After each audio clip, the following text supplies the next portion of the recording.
Rudy, baie welkom op almal se mikrofoon. Vertel vir die luisteraars bietjie meer van jouself, asook die projekte wat jy aanpak. Lindel, baie dankie. Kyk, ek was 'n omroeper by die destydse Radio Pretoria, daar in Brand Pretoria straat, saam met Heinrich Marnitz, ou veterane van die ou SAIK en Friedel Hansen. En ek het die Saterdagoggende se program gehad. Maar ek is ook 'n geregistreerde toeroperateur. So ek doen ook treintoere, ek doen ook bustoere. Ek doen ook toere na die slagvelde toe, of dit nou in die Wes-Transvaal is, of dit in die Noord-Kaap is, en of dit in Natal is, Bloedrivier en daai plekke. En ek het nou laas jaar geregistreer, so ek doen ook toere na Namibië toe. En ek is eintlik 'n kameraman, so op my YouTube kanaal is daar baie dokumentêre goed wat gaan oor ons geskiedenis. En ek probeer daardeur mense bereik, dat as daar 'n konsentrasiekamp in jou dorp is, of 'n boere monument of iets, om mense te ooreed, om daai plekke in stand te gaan hou. En ek is ook maar besig, jy weet, en dit raak nie makliker nie. Jy weet, daar's baie projekte en goed, mense kontak my, en praat met my oor sekere plekke wat verskriklik lyk. Jy weet nou, jy moet na hierdie plekke toe ry. Ek gebruik maar my bakkie. En ek het nie 'n organisasie wat vir my geld gee om sekere projekte en goed te gaan doen nie. So dit kom alles maar uit, ek gaan doen die werk. En om die plekke te gaan skoonmaak en alles, daai fondse kom maar uit mede boere volksgenote, wat ek vra, weet, om dit te ondersteun. Hulle hoef self nie die werk en die goed te gaan doen nie. Die mense bly ver. Baie keer moet ek ver ry. Ek meen, as ek bly in Rodepoort, so Springfontein, is aan die kant Bloemfontein. Jy weet, daar waar die werk en die goed moes gedoen word. So, baie geld word gebruik vir brandstof, vir kos, vir blyplek, en om weer die nodige voorraad aan te koop, wat ek sommer saamvat. Want baie van die klein dorpies het nie meer harreware winkels en goed nie. So jy kan nie daar aankom nie. Jy weet, 'n mens moet gaan kyk, hoe lyk die plek? Wat het jy nodig? Nou, dit is die voordeel wat ek het in my diensplig tydperk hier in 1984. Was dit deel van my opleiding om 'n militêre basis in die bos op te sit. So logistiek, jy weet, gaan kyk ek en ek beplan, en ek vra mede volksgenote om te kom help ensovoorts. En dan vervilm ek ook die before en die after. Dat mense kan sien die skenkings wat hulle maak, waar gaan hulle geld heen. Ons word so ingedoen deesdae, mense vra donasies en goed, en dan gaan doen hulle nie, jy weet wat hulle veronderstel is om te doen nie. Maar sover, daar is al die bewyse op my YouTube kanaal, van hoe die plekke gelyk het, en hoe lyk dit nou, na die plekke nie goed skoongemaak is.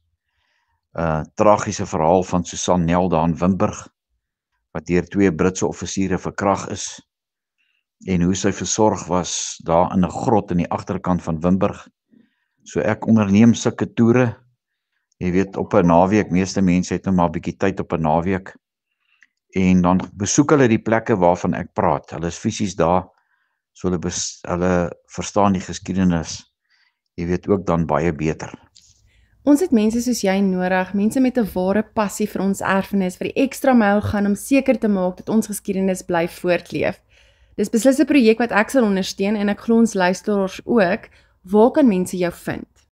Lindel, Jessie, baie dankie. Kyk, ek het 'n Facebook blad, dis ook maar net Rudy Rousseau, dieselfde as my YouTube kanaal. En hulle kan gerus daar gaan kyk. Ek het nou weer 3 projekte wat ek die afgelope jaar gedoen het, ook daar opgelaai. Dan kan hulle net sien, jy weet, hoe lyk dit? Want jy weet, baie van hierdie monumente, die braasplate en die goed is afgesteel. Nou, 'n vriend van my is 'n boer hier aan die kant Standerton. En hy het 'n vriend wat 'n grafsteenmaker is. En van hierdie, soos by Eysterspruit en daar by Clarence, daar in die Vrystaat, ons moet nog naamborde kry, want daai plek se naam is Surrender Hill. En dit is nie Surrender Hill nie, boere het nie daar oorgegee nie, hulle was verraai deur 'n prokureur en 'n kommandant Martinus Prinsloo. So ek wil daar nog 2 borde daar gaan opsit, verraaiërskoppie, want hulle was verraai en daai 2 het 8000 pond by die Britte gekry. Hulle het vir die boere gelieg en gesê, maar as julle nou wapens oorgee, of as julle nou oorgee, kan julle teruggaan na julle plase toe en aangaan met die boerdery, wat toe nooit so is nie. En toe die boere nou daar aankom, 3.500, toe word hulle omsingel deur daai Britte. Al hulle gewere en ammunisie en goed is daar op 'n hoop gegooi en aan die brand gesteek. Jy kan nou soontoe gaan. Dit bestaan vandag nog. Nou dit is lekker om hierdie tipe toere te doen, om mense te gaan wys en hulle die historiese goed te vertel. Maar hulle kan ook navraag doen.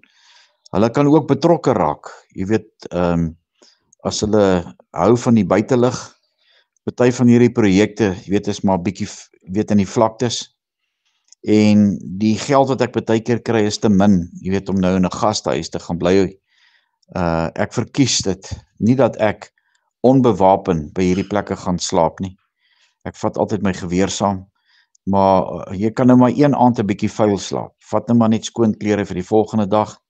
Ons kuier saam, sit jou kampstoel daar, maak 'n vuur, braai vleis, maak lekker koffie daar met jou ketel op die lekker broodjies, sit en kuier, geniet die buitelug, die sterre, soos by Rodewal.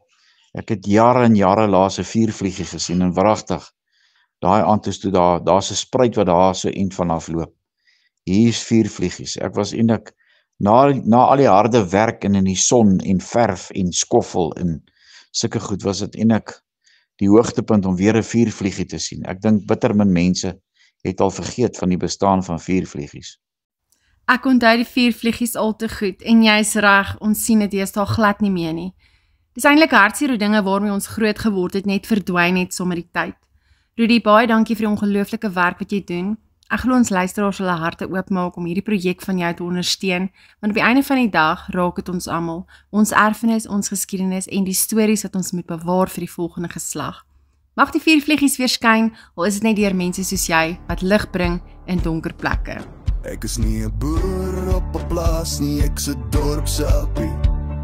My ouers het geglo, elke mens verdien 'n stem, ons was nie ryk, net skuld en drome in die hand. Maar ons het geglo aan werk en aan die Here se plan. Ons kyk vorentoe, al kyk die wêreld terug. Ons dra nie die kettinge van die verlede se rug. Ons wil bou vir ons kinders 'n plek om vry te wees, soos enige volk, in rus en vrede sonder vrees. Nie elke blanke was 'n baas, nie elke een het gehaat. Party het gehuil toe kinders hul huis moes verlaat. En ja, daar was kwaad, dis waar in elke kleur, maar die Here sien die hart, nie net die geskiedenis se geur. Ons kyk vorentoe, al kyk die wêreld terug. Ons dra nie die kettinge van die verlede se rug. Ons wil bou vir ons kinders 'n plek om vry te wees, soos enige volk, in rus en vrede sonder vrees. Sal my kind eendag vra, pa, waarvoor moet ek skaam wees? Ek sal sê, wees trots, jy's 'n boer, maar wees ook vry van vrees. Ons sal by God bly, ons sal saam bly staan, met liefde in ons hande en hoop in ons bestaan. Ons kyk vorentoe, al kyk die wêreld terug, nie vir oorlog nie, maar vir vrede in ons brug, om iets te bou, met geloof en moed, 'n toekoms vir ons kinders, 'n nuwe lewe.